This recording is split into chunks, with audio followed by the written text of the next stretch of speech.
And tonight, we would like to welcome Wendell George in his presentation called The Indian Side of the Story.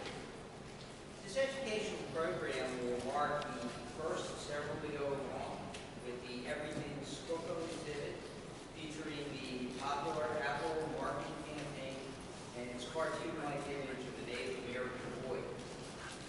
The museum staff first discussed displaying these marketing artifacts from our collection. We were sensitive to previous community discussions about the character. We wanted to know what tribal members had to say, and therefore invited members of the Wenatchee Advisory Board to write their thoughts for inclusion in the exhibit and to participate in an educational program. As Wenatchee Advisory Board member, author, and tribal editor, Wendell George prepared a statement for the exhibit and opted to tell the Indian side of the story this evening. We want to thank Wendell and all the members of the Wenatchee Advisory Board for the opportunity to have a dialogue between museum staff, the community at large, and tribal members. After tonight's presentation, there will be an opportunity to ask questions. And with that, I would like to turn the evening over to Wendell George. Thank you all so much for coming.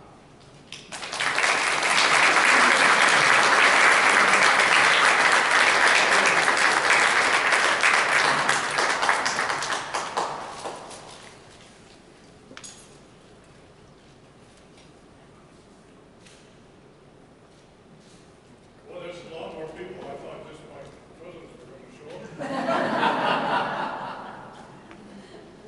Well, we start out with why doesn't Hulk hunt? That's hello. And have a good day, just like you would say today. It's, what you're looking at is, are you hearing me all right? No. Can you turn that up? Is that better? Is that better? Usually people can hear me.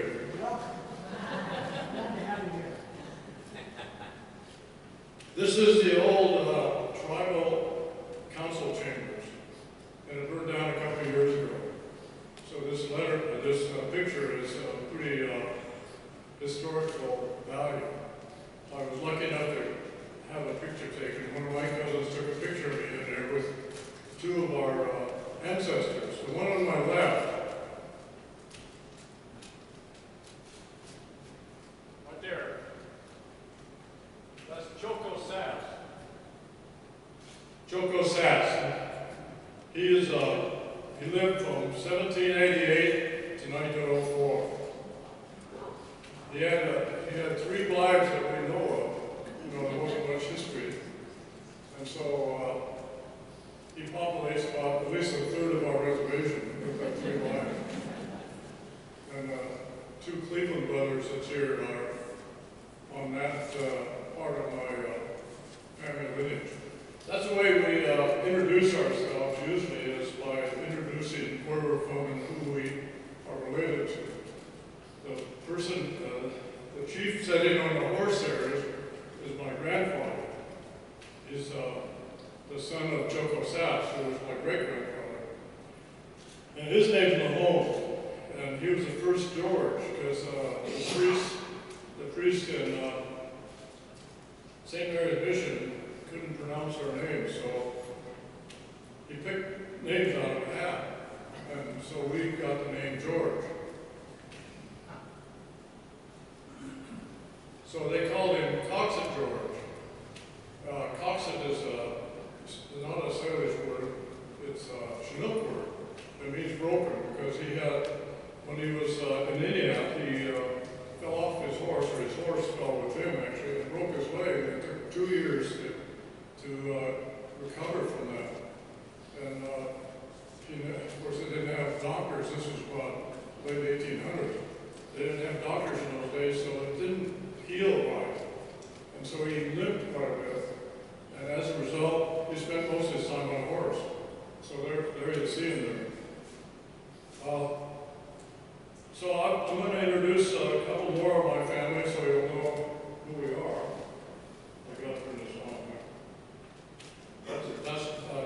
Pasadena. This is a metal sculpture that we have, that I dedicated in India, at the Indiana Park last year. If you've been up there, you'll see that as you go in the park, that's the first thing you'll see. And it's faced east, which is a common way for us to do this. And it's just what I call, or what he called, reaching for the sky. That's really what was meant by the name India, reaching for the sky. Now this is La Hope again, but one of my, another cousin I had put that in color so it shows up better.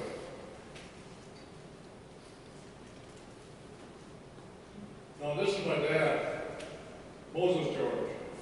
He was, he got into this when we had a photographer up in Okanagan area that took pictures. This picture was, the picture that you saw just before this was taken in 1910 of my grandfather. And Matsura passed away about that time. And then the Japanese were real proud of him, so they came over here in the 1980s and made a picture, a film of him. And my dad was in that film with this regalia. As a matter of fact, this is when they were taken at Lomax Lake. And last time I showed this to the Rotary Club here, it would actually, one fellow there says, well, tell the story about what happened during that time. And so I wasn't going to do it until he reminded me, but it seemed they had about 8 or 10 Japanese people from Japan that was doing this movie. And it was in June or July, and it never rains that time of year. But of course, while they were doing the movie, it was raining for 2 or 3 days. They couldn't get out to do the film. And so, they spoke Japanese. Of course, my dad spoke Indian and English. So but he told them stories for 2 or 3 days and entertained them. And of course, a lot of us sign language and that sort of thing, but he entertained them, and they really were I think, more impressed with that than actually doing the film. Because they wrote when they left, they wrote, thanks for all the stories they gave us, and they called him Chief and that sort of thing. Of course, he wasn't a chief because we didn't have chiefs in those days. But he did become elected to the first tribal council, which was in 1938.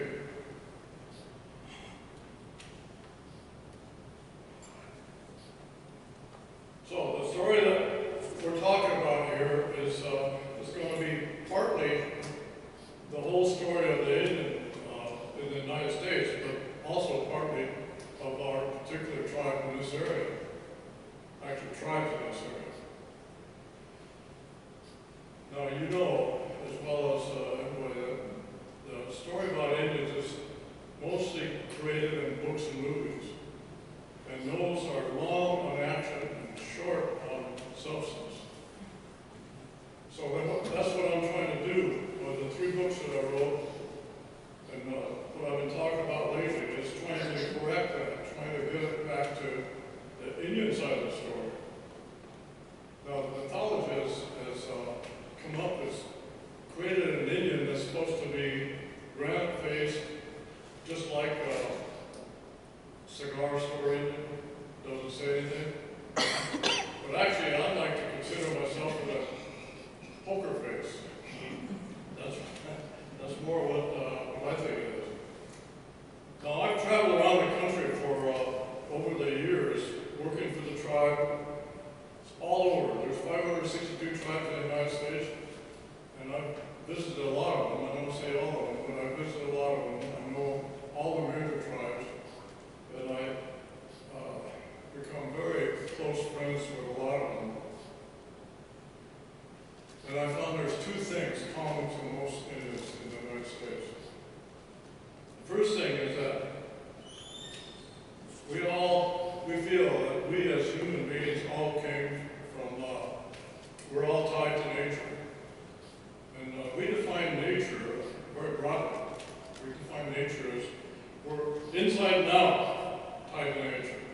We're connected to the trees, we're connected to the animals, we're connected to rivers, earth, stars, and galaxies.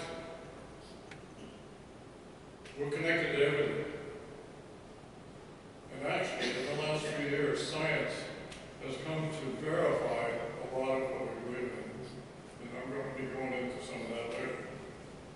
The second major thing is that we have a unique sense of humor.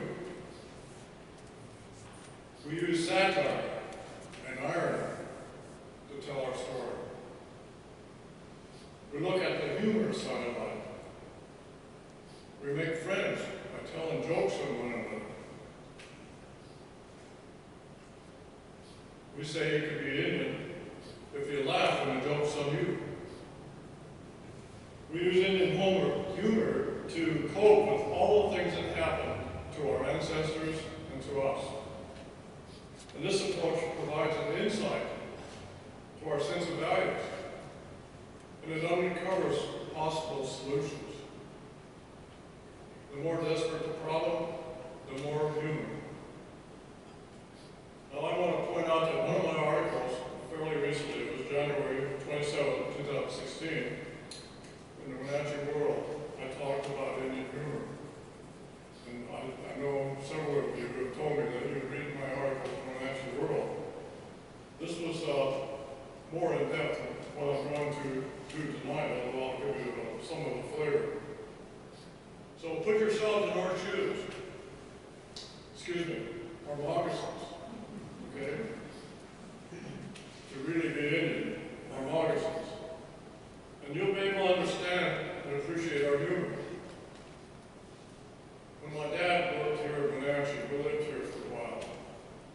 He worked for the state highway department. And one of the things that wasn't only there, it was everywhere he went after we left the reservation. He was approached with the idea of why do Indians don't like to work? Why is their work ethic very poor compared to the rest of us? They don't show up for work, they leave for all kinds of reasons without telling anybody, and finally my dad got tired of that story. So the next time somebody asked that question, he looked at him and he says, well, it doesn't take me long to work 5 minutes.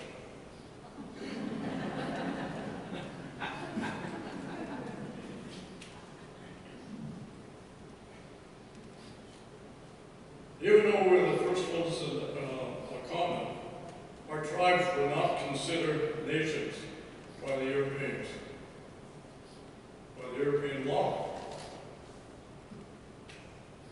And that was a result of, if you know, the 1300s in Europe was the Dark Ages. And it was really dark from the standpoint that the church took over all the land in Europe just by saying they could own it. And they developed a code of law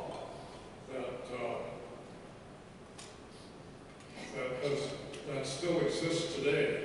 And a lot of people don't realize that.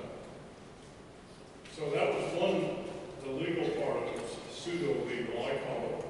The other part was they called us, the Indians, when they came here, that we were godless savages because we didn't have the same religion as they did. But we're finding out today that our religion is almost the same. We didn't have a Bible because we didn't have a language that was written down, so we couldn't have a Bible, but we had it up here. When the newcomers came here, they used what's called the doctrine of discovery. The doctrine of discovery used to claim our land. This is another European rule, that the first nation to discover the land owns it. And since they already defined tribes as not being nations, then they couldn't own the land that they lived on. And then they weren't happy with just that. They wanted to put that into the law. And so the Supreme Court, the United States Supreme Court, in 1821, made that law. And it's continuing today. That's one problem. Another problem to the U.S. Constitution gave citizenship to everybody in the United States that was born here, except for Indians. Indians weren't citizens until they got state approval. And they didn't get it right away. Why? Percentage-wise, Indians have more than any ethnic group people join the service to fight for our wars to protect the United States. And that's in spite of not being citizens. So you ask why? Because we're for liberty, freedom, and independence. You're going to hear me say that more than once. We love our country, and we are willing to defend it. Now, later on, in 1924, Indians became citizens of the United States, except for New Mexico and Arizona. They had too many Indians, so the state didn't want them to vote. And they debated that until 1948, and they finally relented and let Indians vote. But that was the only problem which I experienced firsthand. There were no jobs on the reservation. My dad was lucky enough in the 1930s to get on a survey crew for I see a lot of people at the age of knows what the CCC was, Conservation Corps. He was on a survey crew to survey roads on the reservation because there wasn't any roads. So, for the first part of my life, I followed him on a survey crew. We were in camps, and I was 6 years old before I found out what an indoor bathroom was. Because we lived in a camp and we had outdoor bathrooms, plus we lived in a tent house and showered in a community bathhouse. I remember when I was that high, it wasn't heated, it was cold water. So I didn't take a very long shower. But I did stay with my grandparents, who didn't have indoor plumbing either. But what I did learn from them is I learned to ride horses, and I learned to hunt for food, hunt and fish for food. Not for sport, but for subsistence. We'd go to Alhi Lake. Beautiful trout. We would take a gunny sack and fill up half full, bring it home, and eat some of it, and dry the rest of it.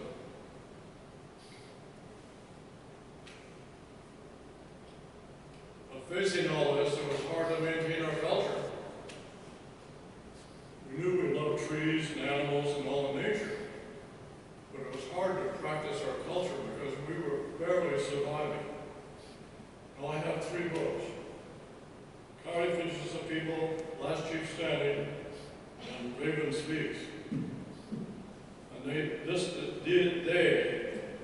describe tribal culture.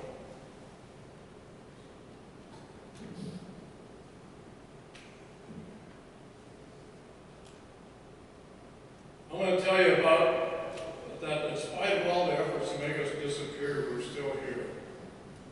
We're in the background, invisible, but we have not vanished.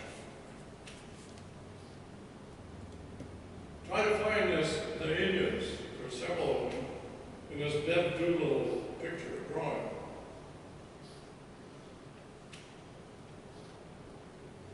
One eye right here.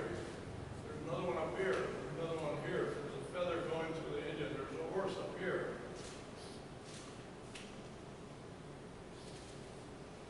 The point is, you have to really concentrate to find the Indian in there. And so I'm demonstrating that's us. We're mostly in the background. But we have contributed more to the world than most people realize.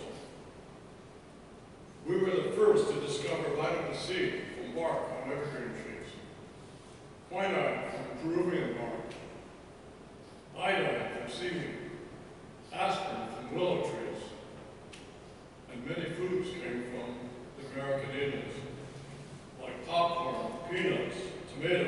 potatoes, fish and chips, and what I like best, fried bread. That's just a few. We live in a pure democracy, the first and only one in the world. We define liberty, freedom, and independence.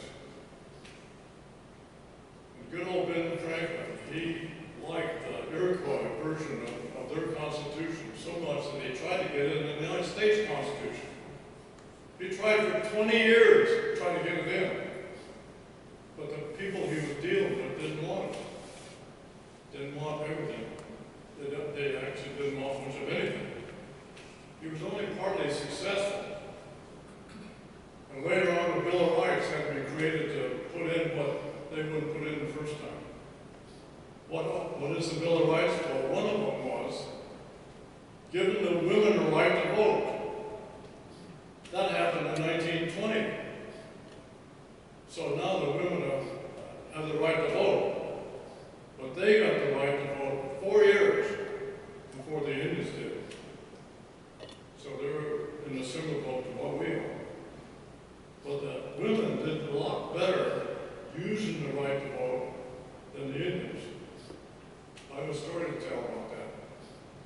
There was this Indian couple that was going to go on vacation. And they were in a hurry. They had a schedule to vacation, and they paid for that already, and they couldn't miss that schedule. But they had to go to the dentist. So they stopped at the dentist. And she told the dentist, she says, I want you to pull this tooth without delay. No Novocaine, no waiting, nothing, just pull the tooth, let's get out here and get on our vacation. The dentist looked at her and said, boy, you're one brave woman. Which tooth is it? She said, show me your tooth, dear.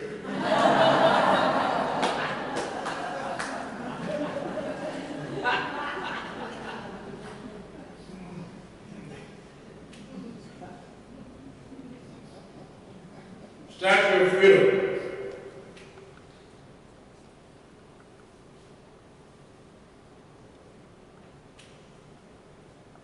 If you've been to Washington, D.C., you'll see where this was on top of the Capitol building. And it's facing east, which we like to have our house face east, because I'm going to get into that later, but that's the first direction of the medicine wheel. The statue was conceived in 1855, which ironically was the same year that the Yakima War started. So really it's a visual image of the evolution of America. And you look at the statue on the right. It has an eagle's head, it has a crest of feathers, and a native blanket.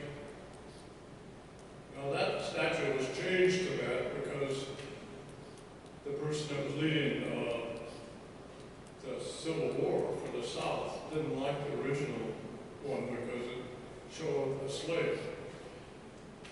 So they compromised on that. So she's an inadvertent memorial to the Indians. And it personifies a subtle way that the Indian culture has been infused into today's society.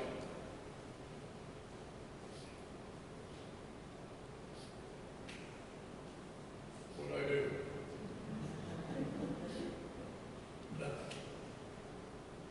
Okay. Tale of two cultures. On the left, you see a picture that many people have seen many times before. Tribal people, a lot of us relate to that. The end of the trail, because of all the problems we had, we're still having. And you're probably familiar with the Manifest Destiny that decimated all the Native American tribes. My book, Last Chief Standing, tells of our family's history over the last 7 generations.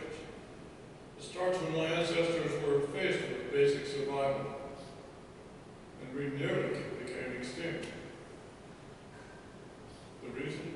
Foreign diseases, loss of homes, destroyed economy, and an attempt to completely assimilate us into the dominant society. We resisted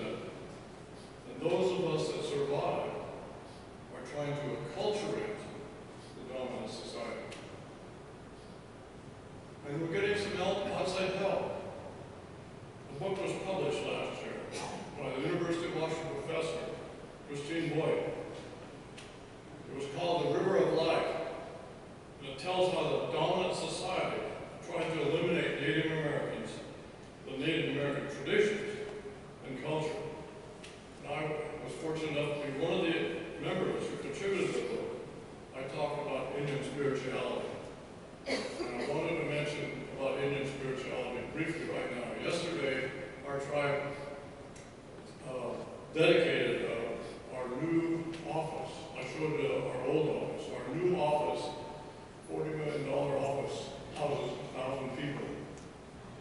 There's about 20 or 30 of us went through and blessed the building. And there were some speeches by some of our tribal elders. The word I heard most was spirituality. And I just wanted to point that out,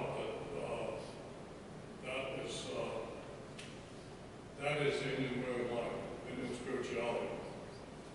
On the right, you see what all of you know what it is. It's a computer setup. And this demonstrates how the dominant society is language oriented and thinks in a step-by-step logical fashion, just like programming a computer. My book, Raven Speaks, compares the difference between Indian culture and the dominant society. And that has evolved in the United States. Okay, put yourself back in those moccasins that we were talking about. See how you would answer these questions. Why were the Indians the first ones on this continent? Anybody have an answer? Nobody. We say it's because we had reservations.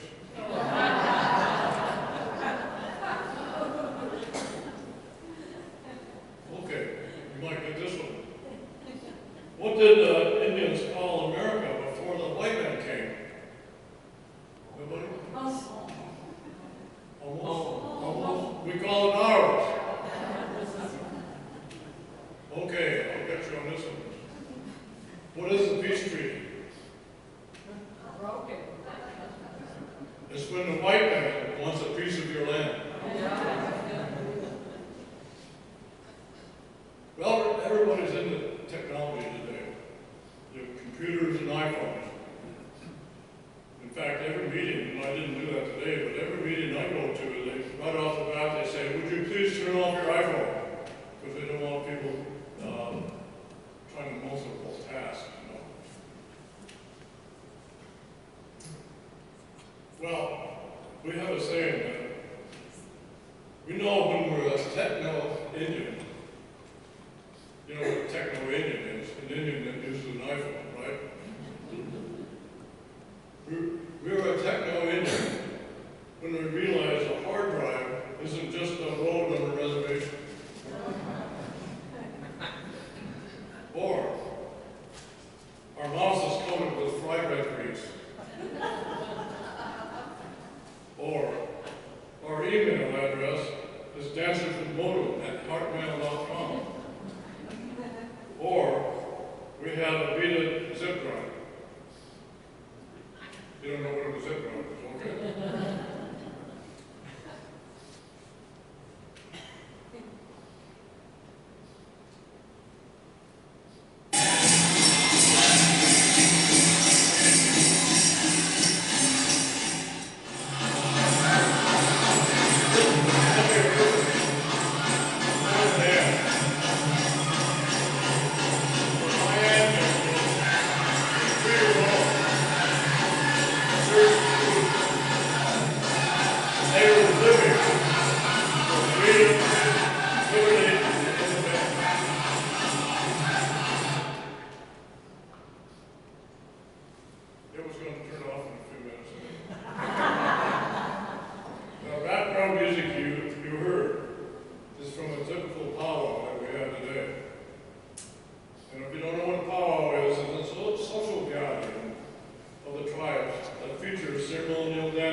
There was no past or present, no past or future. There was just a president.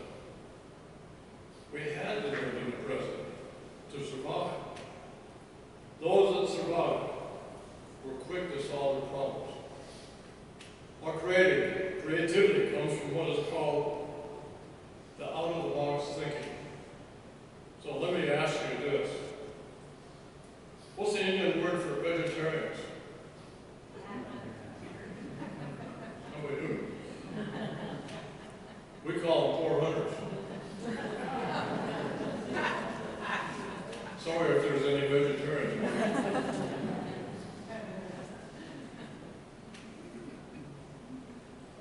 Nobody's ever seen this before, right? You've seen the picture of the dominant society has evolved into a world of heavy population and turns into traffic jams, pollution, crime, and this is due to the emphasis on physical life, which is the opposite of spiritual life. Misuse of technology is the main reason we have so many problems. The Hopi predicted this 200 years ago. And recently, the most famous scientist, Stephen Hawking, agreed with that. Technology has given some people the tools to wreak havoc, not only in warfare, but to use their power for benefit, their own benefit in business and politics. An old Indian sage, and that sage wasn't me, was asked, was the Indian way superior to the white man's? And he said, that's easy. When we were sole occupants, we had no traffic jams, no taxes, no national debt, no centralized government, no military draft, no foreign aid, no banks, no stock markets, no nuclear weapons, and best of all, the women did all the work.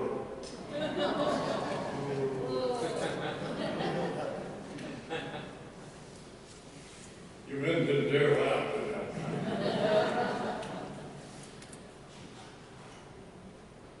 Where did the bad image of the Indians come from? Mostly from books and movies. We couldn't even play ourselves in the movies. Victor Mature, Jeff Chandler, Burt Lancaster, Charles Bronson, and best of all, Elvis Presley. He didn't even sing. He played a Montana Indian and he didn't even sing. Well, I have a cousin, Kimberly Norris Guerrero. She grew up in Oklahoma, where several of my cousins said. And she became an actress. She went to UCLA, graduated in 19, became an actress. And she played a couple of years ago Wilma Mankiller, who was the late principal chief of the Cherokee Nation in the movie called The Cherokee Word for Water, which we had a showing last year up in Oman. Her latest part, though, was as an extra in the movie The Revenant. How many have seen the movie The Revenant?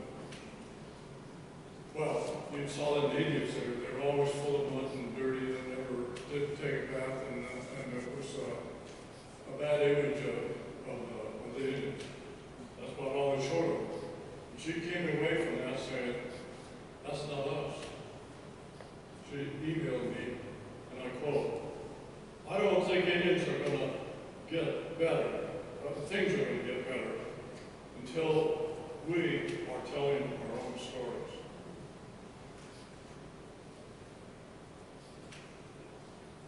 Washington Redskins. I lived in Washington, D.C., and they were my favorite team back in those days. But the Indians have a mixed approach to how we tell the world who we are. Sometimes even our own people work against us, along with the people who are do-gooders, are trying to correct a wrong. I'm talking about the attempt to eliminate Indian mascot names. Of course, some of them are politically incorrect. No argument there. But they've taken it too They want to eliminate Indians altogether. We don't want to be completely forgotten. This happened, and when I was in Seattle, we had an Indian organization that protested this in the 70s. Stanford changed their name, University of Stanford changed their name from Cardinals to Cardinals from Indians. The word Indians is not a bad name. Sure, Columbus come up with a name they wrong to say, but that's been 500 years, now we're used to that. And we're proud to be American Indians. We like to be called American Indians because people try to call us Native Americans. Everybody born in the United States is Native American. So American Indians is what we call ourselves. Now, the story behind the Stanford problem was the famous coach Pop Gardner brought the name Indians to Stanford. And he came from Carlisle Indian School back in Pennsylvania, where they had a championship football team.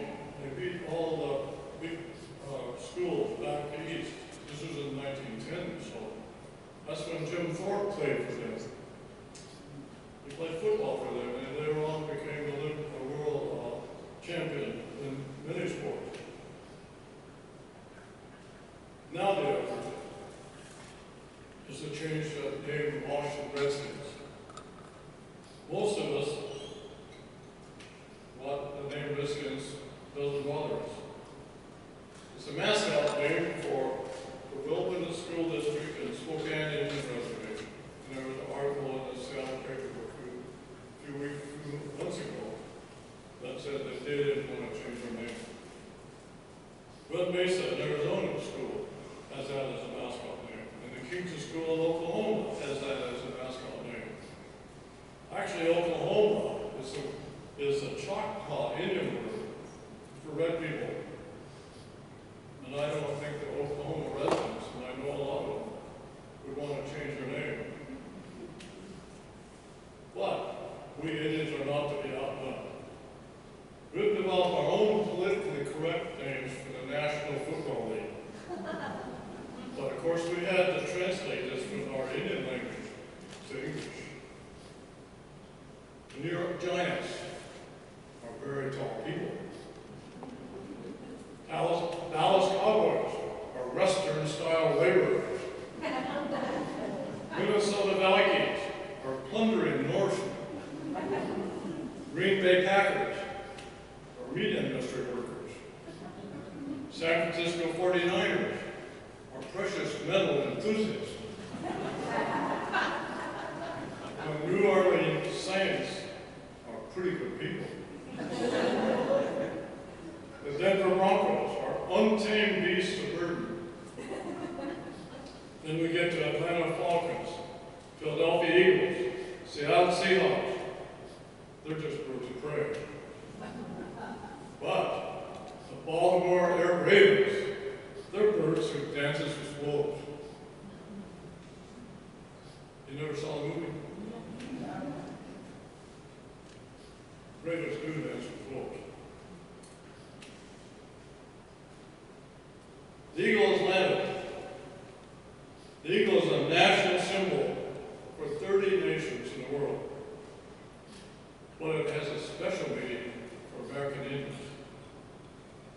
The U.S. seal, which features an eagle, which represents what? Liberty, freedom, and independence. Now, I had third graders who could repeat that to me, right? But that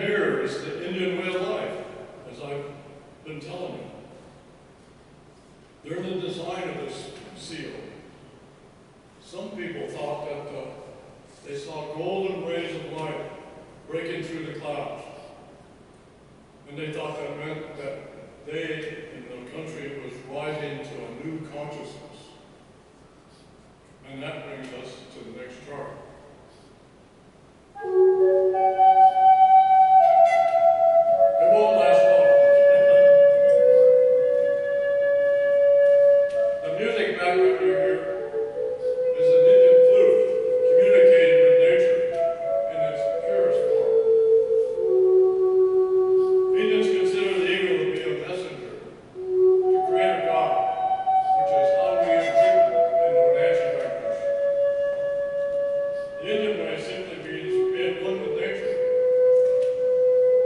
And this is easy to accomplish. If the male and female attributes are balanced, the gift of an eagle feather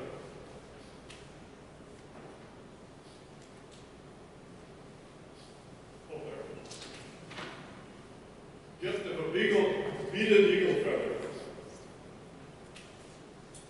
has a power that cannot be duplicated by today's technology. I have two of these. The other one, a smaller version, hangs in my car, on the mirror of my car. I use this for doing smoke with cedar, like we did yesterday at the tribal office. To us, the wings of an eagle represents the balance needed between male and female. Each one depends on the strengths of the other and abilities of the other. Our male and female attributes, if they're balanced, then our eagle can peacefully land. On a reservation, you'll see many of us with a beaded feather hanging in the windshield. But you'll also see many flags with the number 12 on it. And all of you are going to say, oh yeah, that's a Seahawk sign, right? Well, there's also the 12 tribes on our reservation. And we have our casino called the 12 Tribes Casino. So it has a dual meaning for us.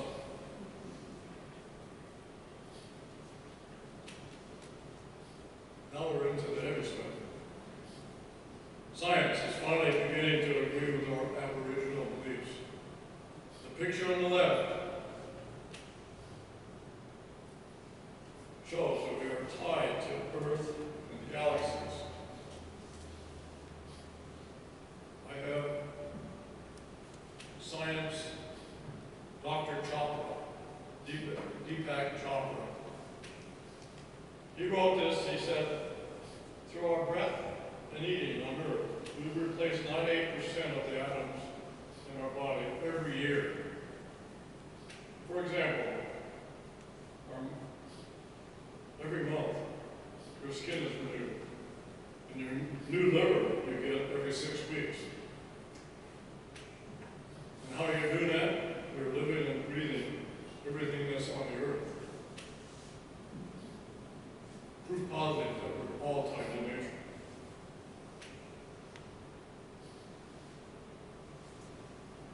You also can prove it to yourself just by looking at your pet cat or dog. They are totally tied to you, and you're probably totally tied to them. And that's just the way nature is. Now everything we do affects the balance of nature.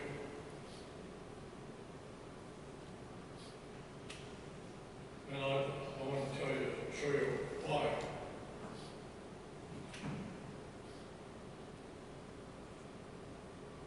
It's hard to do without a pointer, but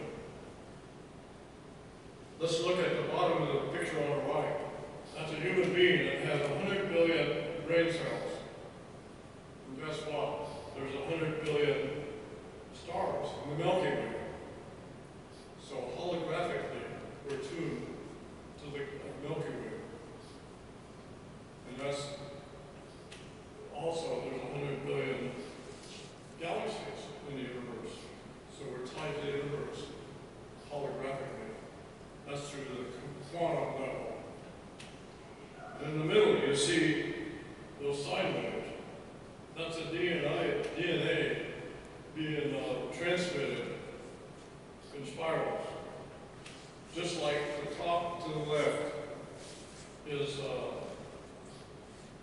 galaxy. If you look at the galaxy, it's going in a spiral.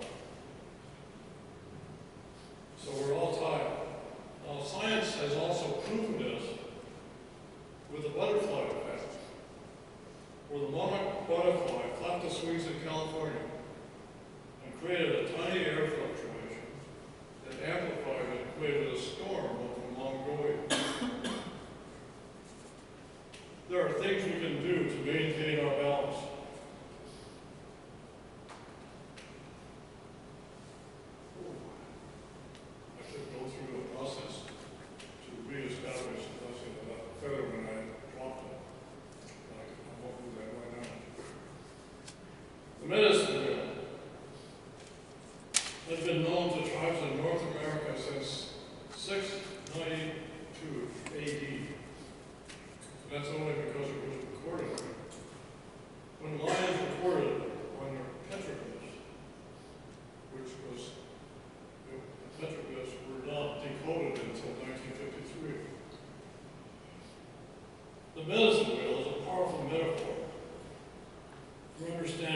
life is all about.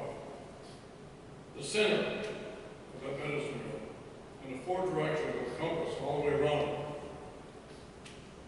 describe how all aspects of creation and consciousness are tied together. Now that's in general. Then you think of it this way. The center of the medicine wheel also symbols the black hole in the center of our Milky Way and our galaxy. And these depict the chaos during the course of creation. Contains all the possibilities of life that could not exist without the life force energy kind of the void.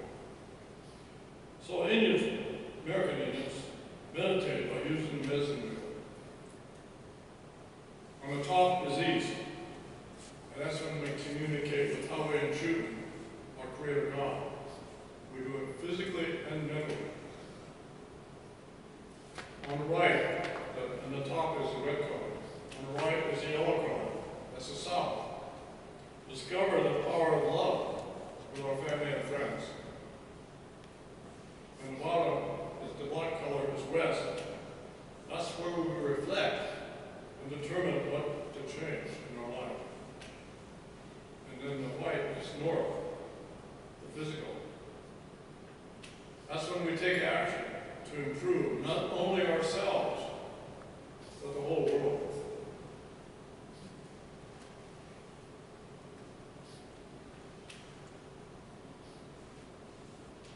Now, this is the Pastor Sherman Indian School, which was established, first of all, in St. Mary's Mission in 1886. Now, the tribes took it over in 1973. And I had a fortune and honor of being on the school board when we built a new school and dedicated it in 2005. And in this new building, we put features of our tribal culture. So you see, you don't see all those tall poles are pine poles, big.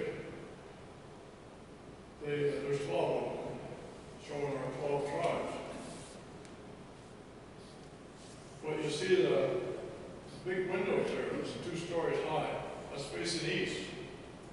And the reason it's facing east is so the sun can come through and shine on the spiral, which is made up of salmon sculptures.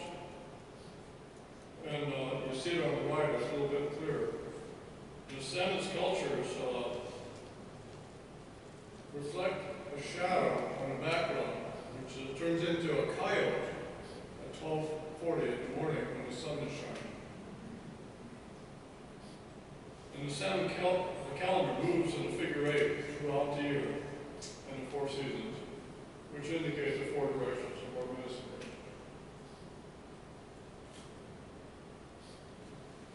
Coyote stories.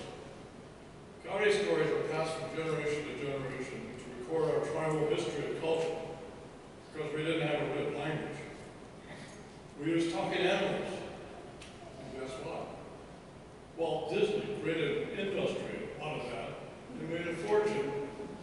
That's another example of the 2 cultures, the difference in the 2 cultures. Coyote was first known as a trickster. But later he became a transformer, which gave me the idea from our first book. Coyote finishes the people. This is my first book. A series of stories began with the name of the animals. When Creator God, Yahweh and Shun, selected Coyote to finish people because he understood them. He was just like them.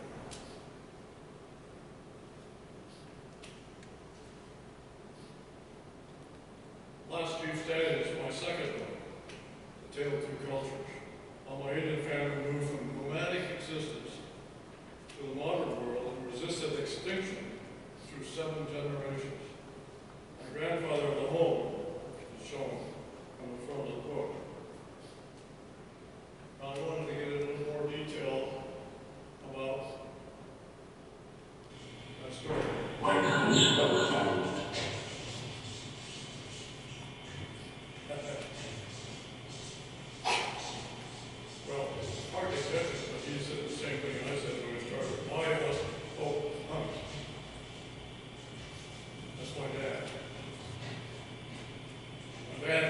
passed by the Forest Service in 1980. There it is. There it is.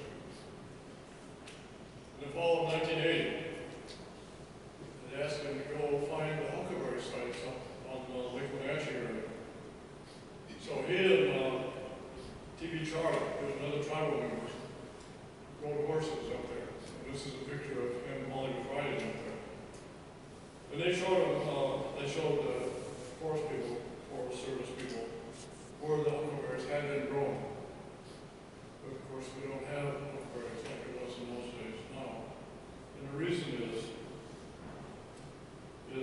undergrowth that pushed out the berries. In the past, the Indians had prescribed fires to contain the brush and limit the fire danger. And the Forest Service has agreed many times over that the tribal people were good forest management. And Arthur Michael Crichton, you might have read some of his books, he discussed how American Indians successfully managed nature in some of his books. Well, this expedition was 125 years after the 1855 treaty at Guatemala, which guaranteed the Wenatchees a 36-mile square reservation to be located in Tuscosa, which is our word for Wenatchee. Wenatchee is the Yakama word for us. But anyway, the Tuscosa territory goes from just beyond Lake Wenatchee all the way to East Wenatchee. That was what we call our territory, and this was documented by our claims back in 1950. The Wenatchee tribe lived in that area, and they fished, hunted, huckleberries, picked huckleberries, and roots and everything. The Inat, Sincayus, and Chelan tribes came there too. They were the first confederated tribes. The Wenatchees with those other three tribes. We had powwows right where the Clovis was discovered a few years ago. That was a powwow area just above by the Pangbourne airfield. And in the middle of Wenatchee, that's where the powwows were held up until mid-1800s. The last powwow in this area by those people was in 1931 in Catherine. Well, we held a commemorative one in the 1990s in Catherine. And we've had occasional powwows up in the Lumberton Fish House. We have descendants that still maintain a graveyard at the Catherine turnoff from I-90. And there are several Indian allotments throughout the whole valley. Now, 161 years later, there's still no reservation. The area is densely populated now, and to locate a 6-mile square reservation would be impossible. But the Forest Service, U.S. Fish and Wildlife, Washington State, all own property on waterfront. In fact, they own more than most people. Would be suitable. The treaty was confirmed by the U.S. Congress, so it's a binding law. And the Wenatchee descendants really have evolved from a food gathering community to managers of natural resources, such as fish, hatcheries, forests, and lumber and plywood mills. Time has proven that we would be good neighbors. So the question is, will the federal government word be honored? Well, we say it's inevitable, because the patience of an Indian is a virtue that cannot be defeated. This is coming out in an article, hopefully, in the Wenatchee World in the next few days, next week or so.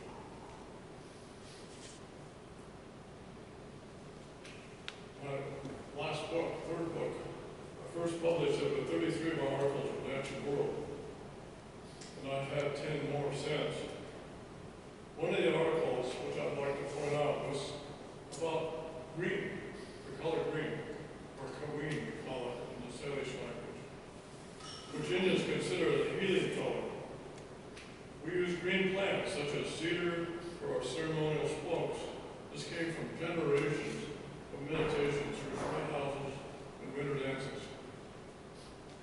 We know we're beings of light, and science has come to agree.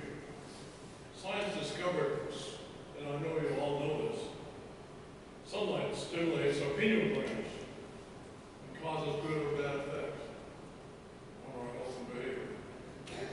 Green's frequency is right in the middle of the color spectrum, so it helps maintain balance. So thinking green results in healing. And if you've been to a medical facility, hospital, whatever, you'll see many times they're wearing green. I'm not sure they know why they're wearing green when they're wearing green. This belief is validated, has been validated by a recent National Geographic magazine, which described tests of people who spent 3 days in the wilderness. And then when they came out, they were giving tests to perform creative things, and they did a lot better. So they concluded that spending time in nature, green nature, results in less depression, less anxiety, less heart disease, less asthma, and less migraines. That gets us to the 10,000-year-old petroglyphs. Indian spirituality is hidden in these petroglyphs. And these petroglyphs are found throughout the Columbia River, all the way up into Canada. It was right here below Rock Island Dam, but it's also in Advantage, Buffalo Cave, Messett Park, Spanish Castle, all the way into Canada.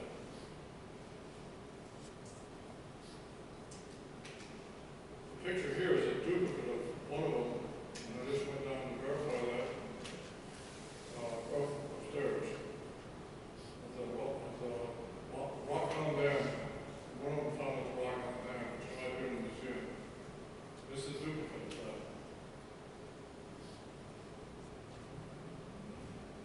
I just want to mention a little bit about the Kennewick Man. I know a lot of you heard about the Kennewick Man, which now has been validated that the Kennewick Man is, we're descendants of the Kennewick Man. And the way we prove that, nobody can prove it until our people on my reservation, we put together our DNA, sent it to the people to test it. We spent a year testing it. Other people validated that test, and now they say we are the descendants of that Kennewick Man. Now we know that Kennewick Man did some of this. Well, it's like any other organization, community. Some of those people did some of that. Not all of them. A halo. That's a halo coming out from his head. That's an aura. That's similar to the religious pictures that you see in the Bible and a lot of churches. In Matthew 5:14, you'll see the Bible describes humans as luminous beings. That's where that aura comes from. The concentric circles. You know what a concentric circle is? These are concentric circles. Well, you don't recognize them at first, but then when you think of it, it's a spiral as you're looking down from the top. A spiral. Okay?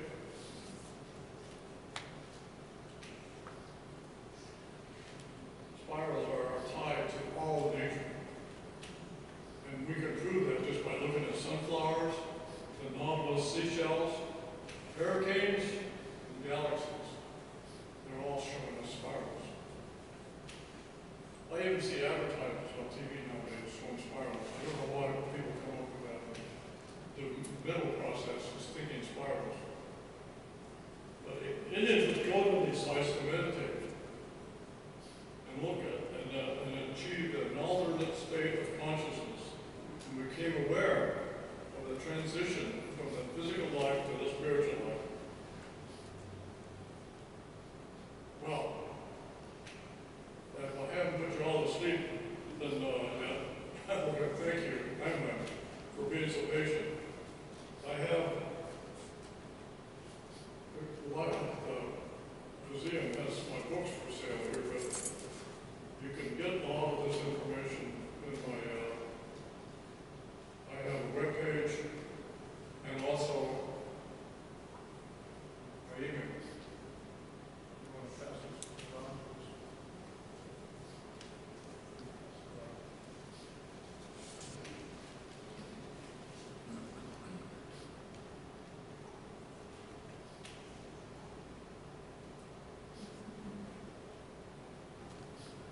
I don't know if I dare do this. I did this once when I was talking to third graders.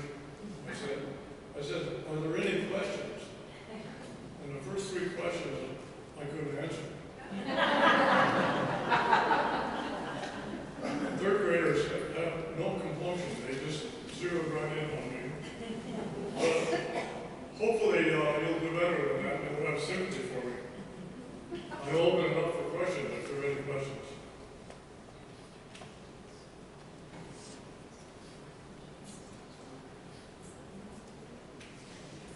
Tell us about David Cameron's roots.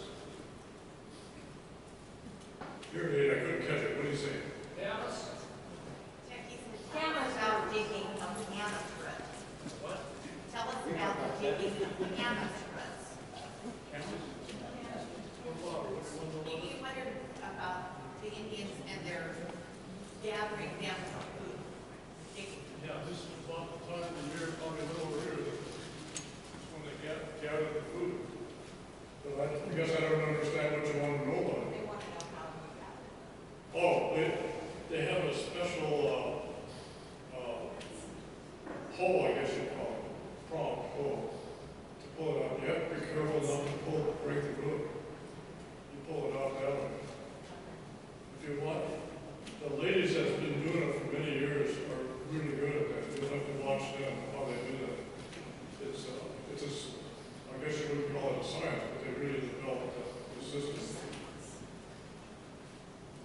Yes. What's the worst misconception about Native Americans? I mean, obviously things have improved, say, 50 years ago. American Indians are coming up. That's the misconception.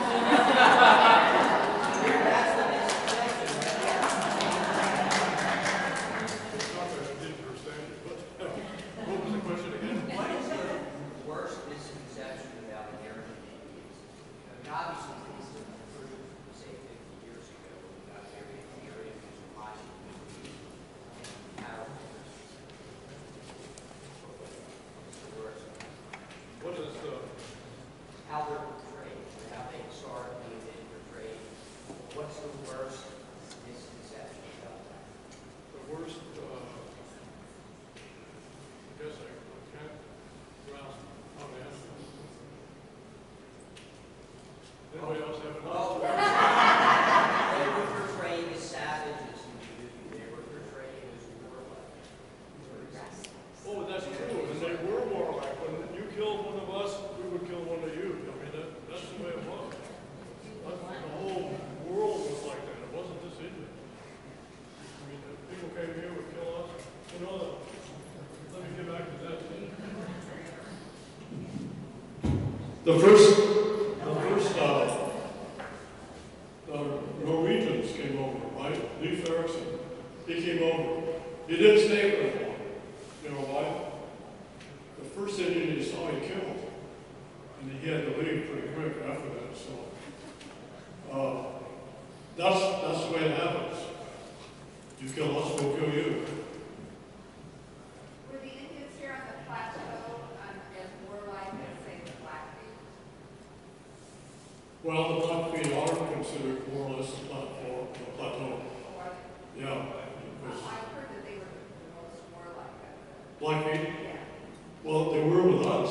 They were one of our enemies. And I can tell you why. See, we would go to we didn't have buffalo here, so we'd go to Montana to get buffalo. And you know how far it is, Montana, just driving with us. But we would take days and weeks to get over there. So we'd have to stay 2 years. 2 years before we'd get back. And we'd start out going after buffalo. But we came home with a bunch of women. They didn't mind sharing the buffalo, but no, not the women. It went both ways though.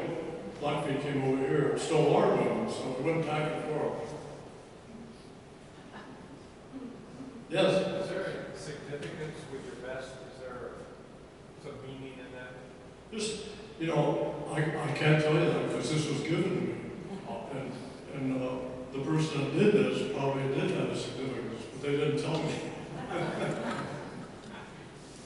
Yeah, I like the best. I got a question. Yeah. Children and grandchildren learning the language, your basic language.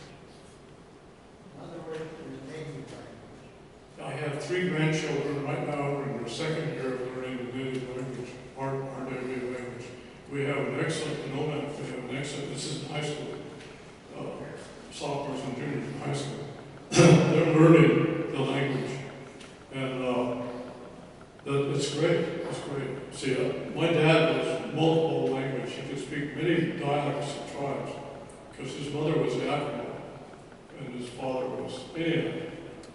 One was Salish and the other one was Sahapan. So he learned both languages, so he could speak all kinds of languages. The problem is, I would speak with him a little bit at home, but after he passed away, I had nobody to speak to. So I've lost a lot of it. Hopefully not all of it, a lot of it. I have one. What are the 12 tribes doing now to maintain passing down of the spiritual traditions and the beliefs to the younger generation? Well, yesterday was a demonstration of that. We had 20 or 30 of us, and they were all people about my age. We had 4 denominations. We had the Catholic Church, we had the 7 drums, we had, what's the other one? Anyway, there were 4 denominations, and they all did their own thing. The 7 drums, they do a drumming song, and it's if you're tuned into it. Well, you heard the powwow song, briefly. It's that kind of thing. I have 3 of those drums, and you do the drumming song and sing. And some of the voices that they have, they've developed these voices are just fantastic. They're just, they don't break crystal, but they hit something in your heart. And it's spiritual. It's really there. And it's a form of meditation, but that's been saved, and we have sweat houses, and we have winter dances. We don't call them Chinook dances. Some people do, but it's a misnomer. It's a winter dance. The point of the winter dance is one of the things that they keep saying is to have spring, but break up for spring. But really it's for healing. They go there for healing. It's in the dark time of the winter. And people are getting depressed. They're not seeing the sunlight, so they don't get much green frequencies. And people get depressed about January. And so one of the things we did is have these winter dances. And they would pray for each other, they would sing for each other, they would dance, everything like that. And do it in a group. There might be 20 or 30, or there might be just 2 or 3, but it was in a group. And same thing with the sweat house. It could be just one person, but it could be several people in a sweat house. And the sweat house is a real experience. If you ever experience that, there's no temperature gauge. So you take blocks, you heat them up, and you have a little pit in the sweat house. You're covered over there. You put the red hot box there, and you sprinkle water on it, and it creates steam. So much steam that you can't breathe. So you go down the ground trying to get more air. You're thinking of just survival. That's all you're thinking of. But it gets you in a mode of meditation. And so then people will say, I pray for so-and-so, or pray for so-and-so, or whatever, whatever they're asking for. And you all tune into the same thing. It's a collective thing coming together. A very unifying, very unifying. Is that the kind of question you were asking for? Yes, thank you. Yes. You said that for that waiting hearing aid isn't functioning. There's a plan for written language. Say it again. Is there a plan for a written language? Written language. Oh, written, excuse me, it's written down. It's written down. Yeah, we have a dictionary. Yeah. But that's only recent, in the last maybe 20 years.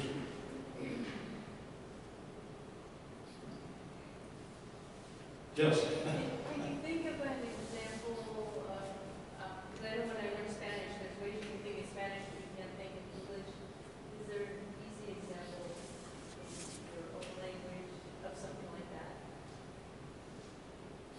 Does that make sense? I'm not quite grasping what you're trying to say. Maybe be too hard to think of it again. Just, I know you can, there's words we have in English that aren't in other languages, and so they can't think those things. Some people only have a few words for colors in some languages. I just wonder if there's something. Are you saying do we have a lot of words or what? Just maybe a concept that we wouldn't grasp. I don't know if you can even explain it without the language. So different. Well, I can tell you generally, we probably have more words to describe something than the English language has, because for example, just time. Talk about time. For example, we talk about time in terms of we talk about it in advance, not clock. Never use a clock. We talk about the sun rising or when it was time to plant food and things like that. It's always an event. So there were many, many, many words talking about event. It wasn't just it's 8 o'clock today or 9 o'clock or whatever. I don't know if that's what you were trying to add.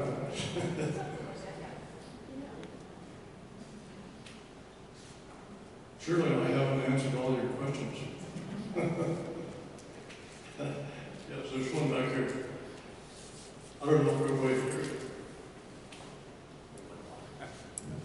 Well, geographically speaking, where is the line drawn, say, between the Nez Perce and the Eastern Washington Indians? Or are you under their umbrella? We have 12 tribes on our reservation. Nez Perce is one of the 12 tribes. But it's not the whole Nez Perce. The Nez Perce have their own reservation down in Idaho. But we have a faction, the Chief Joseph faction, that's on our reservation. You're talking about the people division or the geographic division? Both. Wallola Basin, Wallola was where Chief Joseph was from in Oregon, and there's no Indians there now. It's all taken over. That was the reason he went to war, is because he got kicked out of that. And the whole story, you probably all know, he went to Montana, and he surrendered finally in Montana. But Chief Moses asked him to come to our reservation. That's after he had been several years down in Oklahoma, where they almost all died. Or was it Florida? I think it's one of those places. Anyway, Chief Moses asked him to come up to our reservation, and he spent the rest of his life up there. But he lost all the geographic land that he had. It was just absolutely taken away from him. Because the other part of the Spurses, who are in Idaho, didn't want him back there because he had the stigma. If he went back there, that they would be treated just like he was treated, and they didn't want that. And you can't blame him because he was treated pretty bad. But one of my good friends, Soy Red Thunder, is descendant of those. He's one of the Spurses. And he's also one of them that does the 7 drums. So he's a very good friend of mine.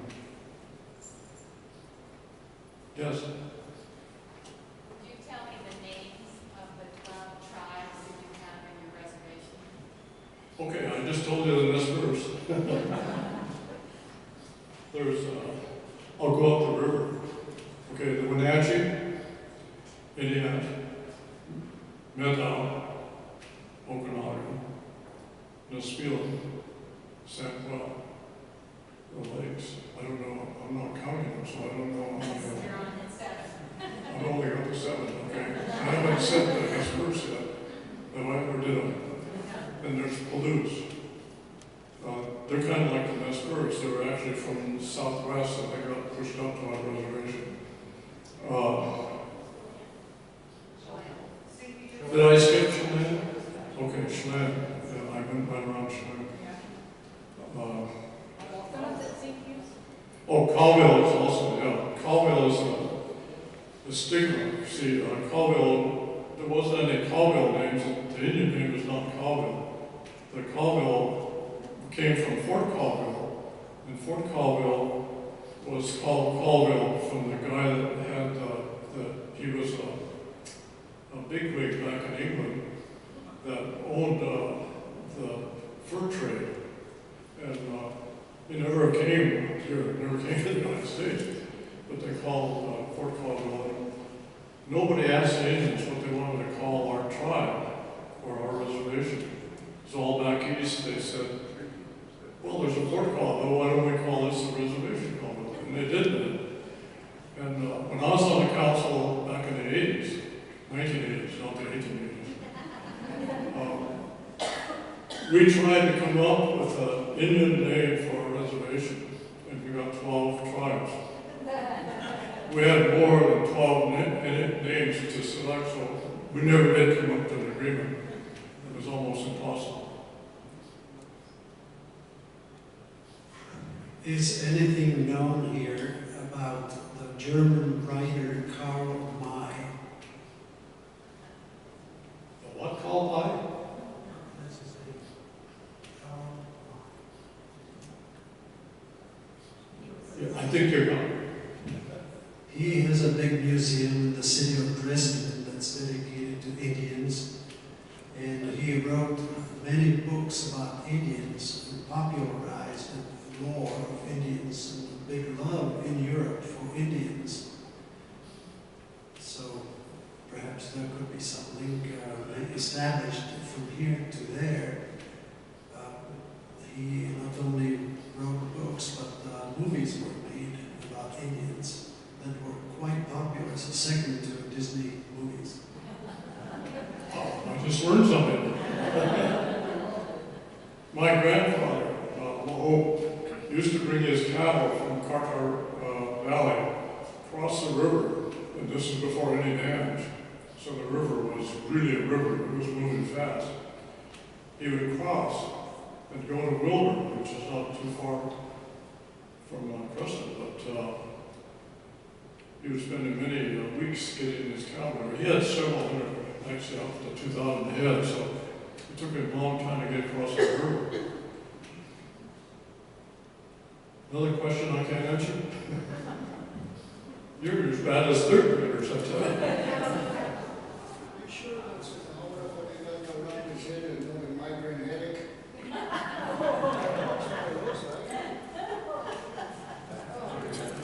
He says that's a migraine headache, that's a normal. That's the sun coming down.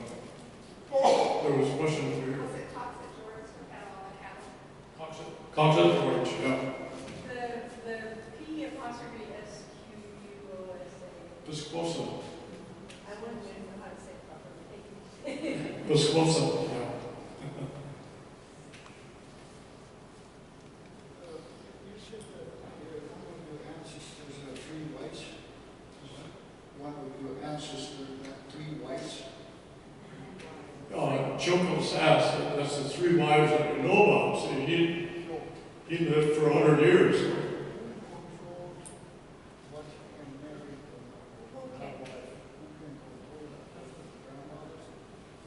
Like in the dispute, the grandmothers were the one who choose who can be married.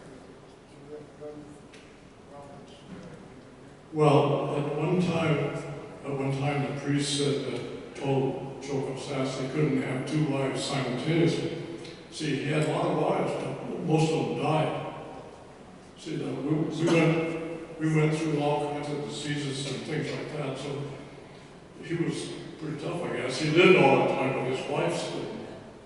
And, Because they did all the work. she was listening.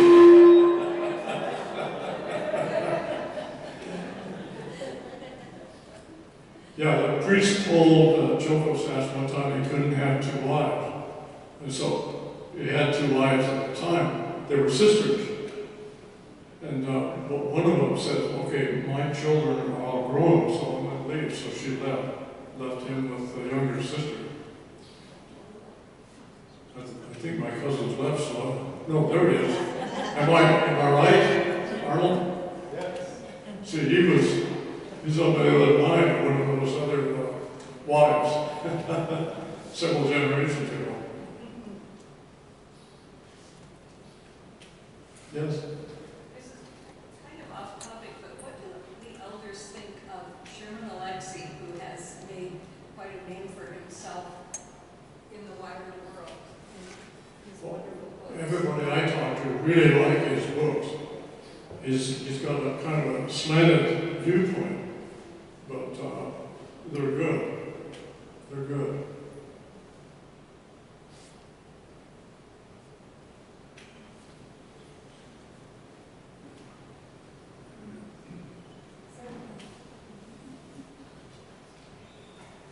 Did or do the Colvilles have anything to do with the Crow?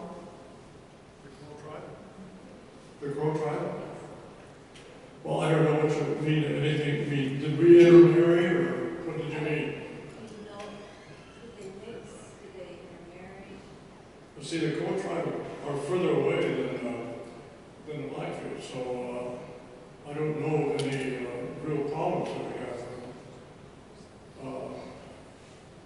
Because I know they fought with the Blackfeet, but I don't think we ever got involved with that. At least I don't remember that.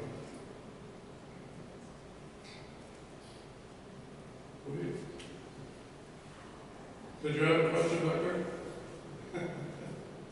No? Can you talk a little bit about the Rocky Beach Dam event that's coming up? I think, isn't that next weekend? This coming weekend up at Rocky Beach Dam. What's coming up, did you say? I think there's an event coming. The Sunflower Festival, I think you're talking about. Well, that thing at Hammerman's putting on at Rocky Beach Dam this weekend. The 27th of this month, the Sunflower Festival at Pastor Shroom. Yeah, well, this coming weekend, up here at Rocky Beach Dam, Hammerman's putting on Oh, that, yeah. celebration this weekend. I was there last year, but I haven't heard about it this year. It's this coming weekend. Okay. Well, I don't know if I want to go back, because those are the young people that ask the questions that I can't answer.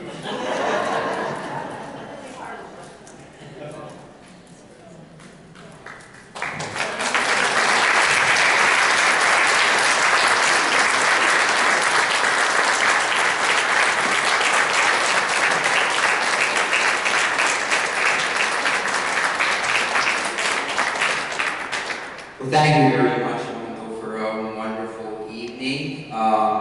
We have many great programs planned in relation to everything Skookum.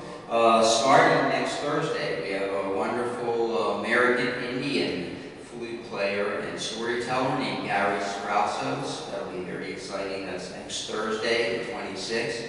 So please come out if you can make it. It's going to be great. Also want to extend a special thank you to our staff who is here tonight, the ones I've seen. You can raise your hand. We have Katie Covey. She's worked here about 1 week. She's still here. Thank you, Katie. Melanie Eastman, who now has a new last name that I can't pronounce. She was married last week, 2 weeks ago. Very good. Lynn Kelly. And Lynn is our marketing director. And I saw Zach here. He may have departed.